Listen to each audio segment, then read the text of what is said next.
आज हम वैद्युत द्विध्रुव की अच्छी स्थिति में किसी बिंदु पर वैद्युत क्षेत्र की तीव्रता के सूत्र की स्थापना करेंगे। वैद्युत द्विध्रुव में दो आवेश होते हैं, ठीक है, जिनके परिमाण समान होते हैं। दोनों में के परिमाण कैसे क्यू क्यू है, लेकिन इनकी प्रकृति विपरीत होती है। एक धनात्मक आवेश होता है प्लस क्यू और दूसरा माइनस क्यू आवेश होता है।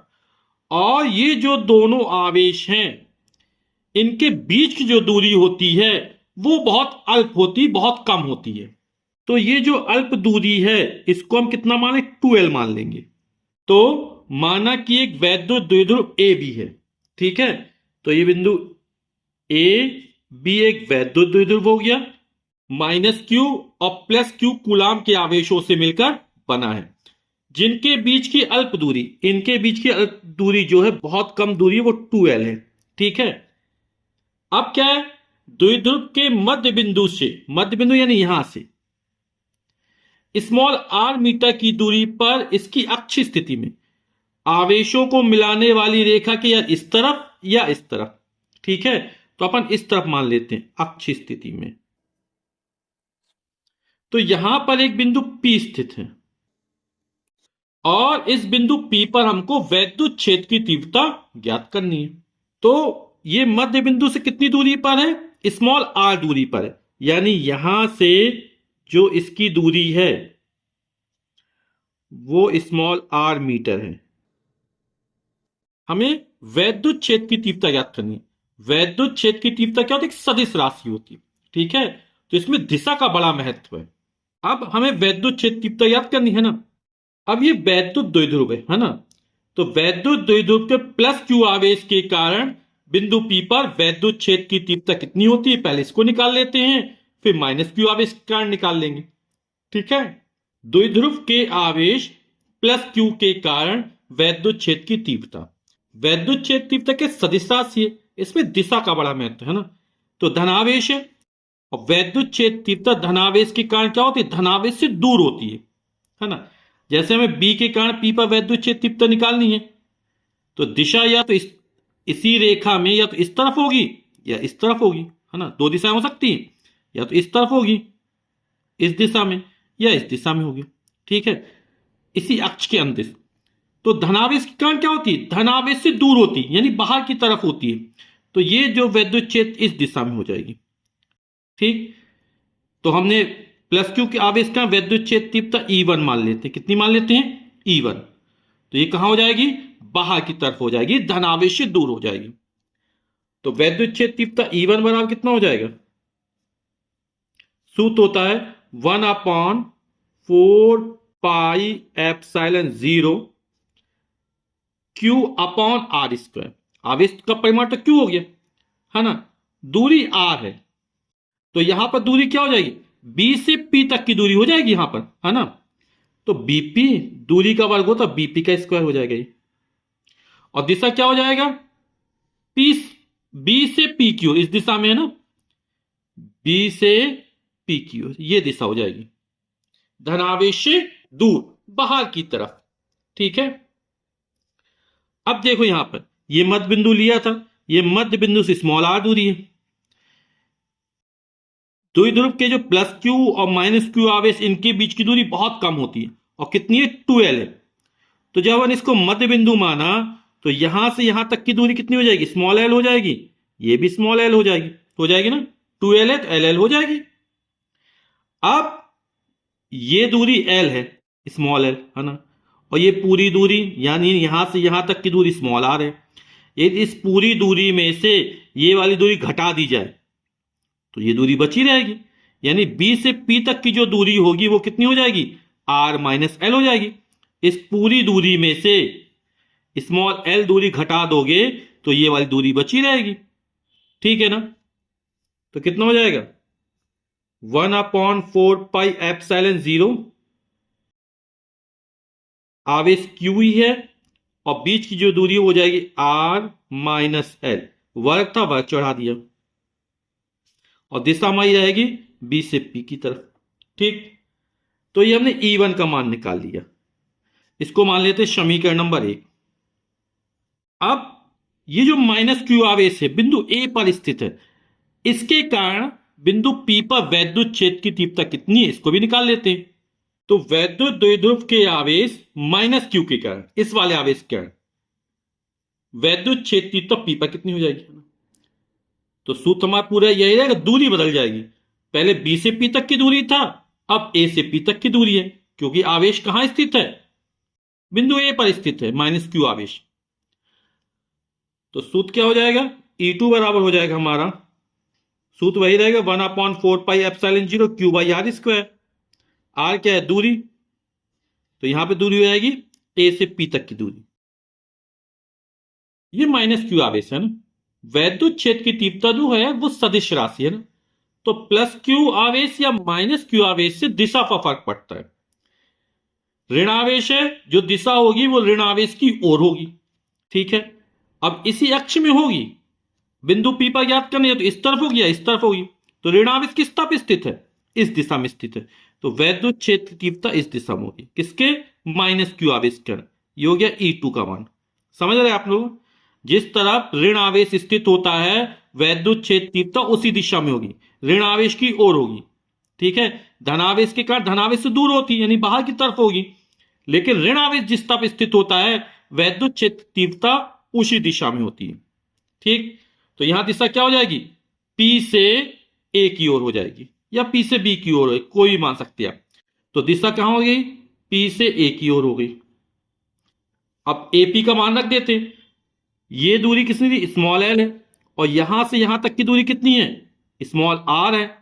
तो स्मॉल आर में जब एल जोड़ देंगे तो ये पूरी दूरी निकल आएगी, ए से पी तक की दूरी, क्योंकि ये मध्य बिंदु से स्मॉल आर दूरी पर स्थित है ना। तो ये हो जाएगा 1/4πε0 क्यू अपॉन, और एपी का मान है स्मॉल एल और प्लस आर, या स्मॉल आर प्लस एल, वर्ग था वर्ग चढ़ा दिया, और दिशा हो जाएगी पी से ए की ओर। इसको मान लेते समीकरण नंबर 2। प्लस क्यू आवेश क्रम वैद्युत क्षेत्र तीव्रता की दिशा ये है, माइनस क्यू आवेश क्रम वैद्युत क्षेत्र तीव्रता इस दिशा में है।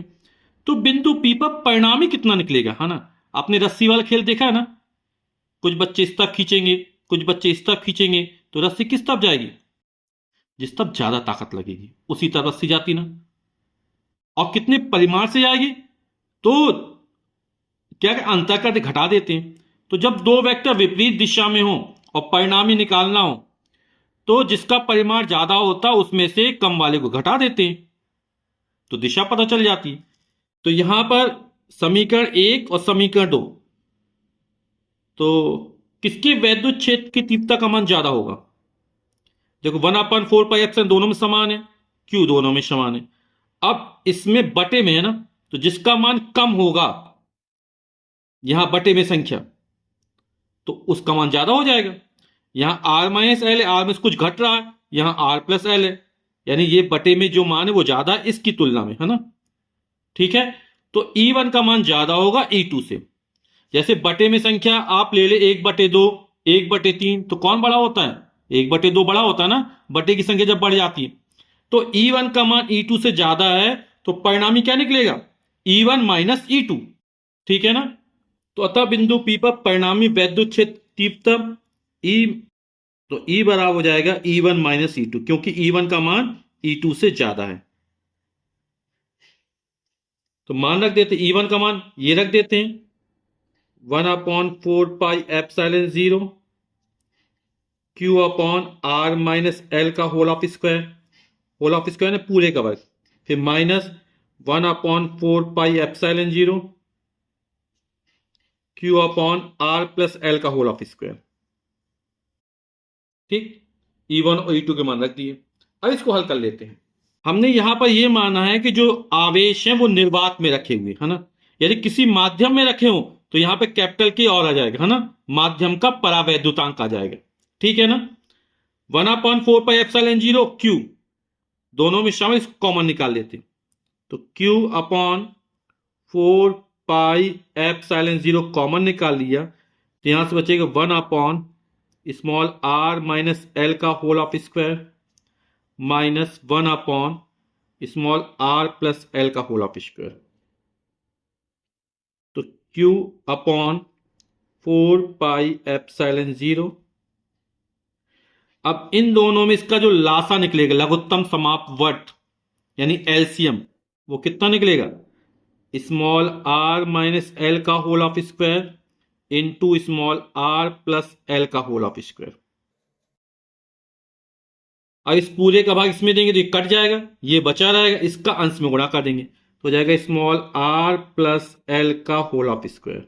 माइनस तो माइनस लगाया, अब इसका भाग करेंगे तो ये कट जाएगा, ये बचा रहेगा, इसका एक में गुणा कर देंगे तो हो जाएगा स्मॉल r माइनस एल का होल ऑफ स्क्वायर। तो ये पूरा इसी तरह उतार लेंगे, क्यू अपॉन 4πε0।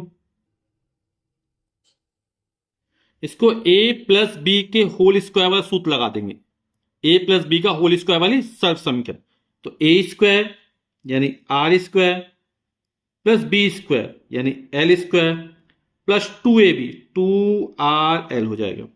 ठीक, माइनस तो माइनस लगाए, अब ये ब्रैकेट लगा देते हैं ना, a माइनस बी का होल स्क्वायर सूत्र लगा देते हैं, a माइनस बी पूरे का वर्ग। तो a स्क्वायर यानी r square plus B square यानी L square minus 2rl, 2ab होता ना तो 2rl हो जाएगा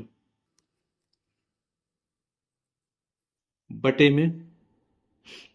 अब देखो यहां पर r माइनस एल है, r प्लस एल यानी a minus B A plus B, A minus B into A plus B क्या होता है? A square minus B square, और यहां दोनों में वर्ग चढ़ा है तो पूरे का वर्ग हो जाए यानी r square minus L square.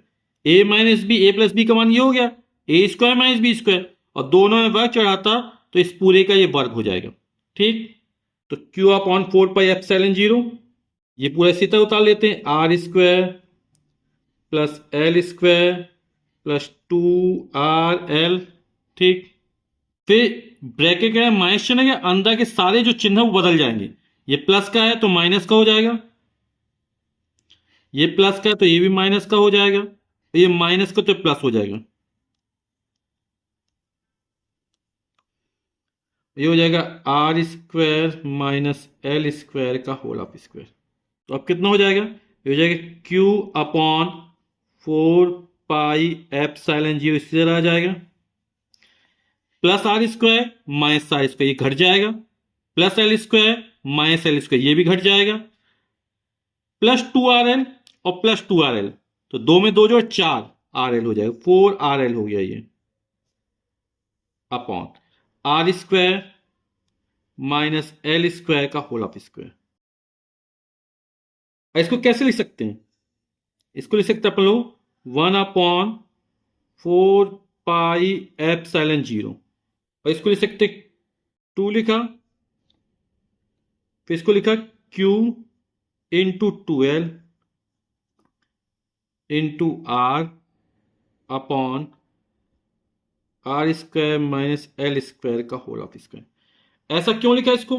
क्योंकि आप लोग जानते हैं कि q इंटू 2l क्या होता है? वैद्युत द्विध्रुव आघूर्ण होता है, और किससे लिखते हैं? स्मॉल p से लिखते हैं। स्मॉल p बड़ा क्या होता है? q इंटू 2l, तो यहां पर स्मॉल p आ जाएगा। ठीक है, तो वैद्युत द्विध्रुव आघूर्ण p बड़ा q इंटू 2l होती है, इसको 2ql भी लिख सकते हैं, इस तरह गुणा कर दिया तो यहां पर क्या आ जाएगा? p आ जाएगा। तो ये हो जाएगा 1 अपॉन 4πε0 ये 2, और इसकी जगह हो गया p r upon R square minus L square का होल ऑफ स्क्वायर। ये हमने परिणामी वैद्युत क्षेत्र की तीव्रता का मान निकाल दिया।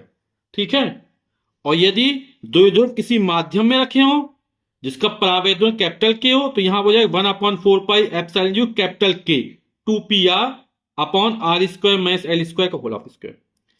अब हमने क्या माना था कि जो द्विध्रुव के आवेश से प्लस क्यू और माइनस क्यू उसके बीच की जो दूरी है 2l वो बहुत कम है, बहुत अल्प मात्रा में होती है, और स्मॉल r का मान बहुत ज्यादा होता है उसकी तुलना में।